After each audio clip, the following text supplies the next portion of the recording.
When the Americans were here, this sprawling base in Kunar province was called Camp Bright. Now the Afghan army calls it simply Brigade. The US forces pulled out 18 months ago and took their technology with them, including vital air cover. If they supply us and pay attention to our Air Force, we could show to the world that we are brave and we can defend our country independently. It's a different picture being shown these days. Nestled behind these hills is the Korangal Valley, where Americans suffered some of their heaviest casualties. But Afghan soldiers are suffering more. Over 100 killed from this base in the last year, many others injured.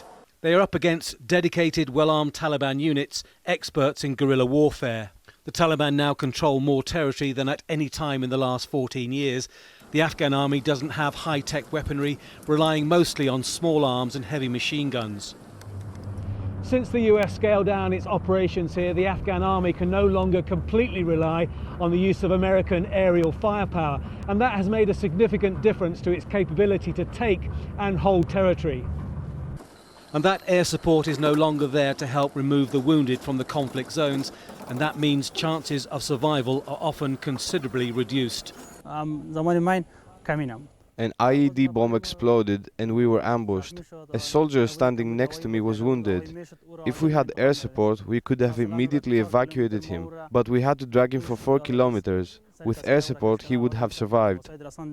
There is a 40% unemployment rate in Afghanistan, and many young men opt to enlist because there are no other options. Corruption is said to be common within the military, leaving the soldiers often without sufficient ammunition.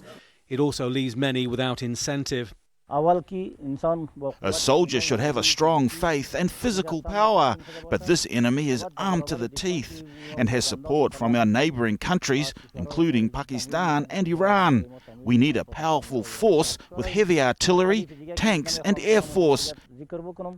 The Afghan security forces are suffering rates of casualties the Americans say are unsustainable. It's affected morale, though the official line is positive. Our soldiers are from this country and they are Muslim, and they know what they're doing is the right thing to defend our people and defend our homeland, and we have to fight with everything we have. Analysts say that neither the Afghan army nor the Taliban is strong enough to win the war, but the Afghan army believes that if the US was still here in force, it would be a different story. Tony Birtley, Al Jazeera, Kunar Province.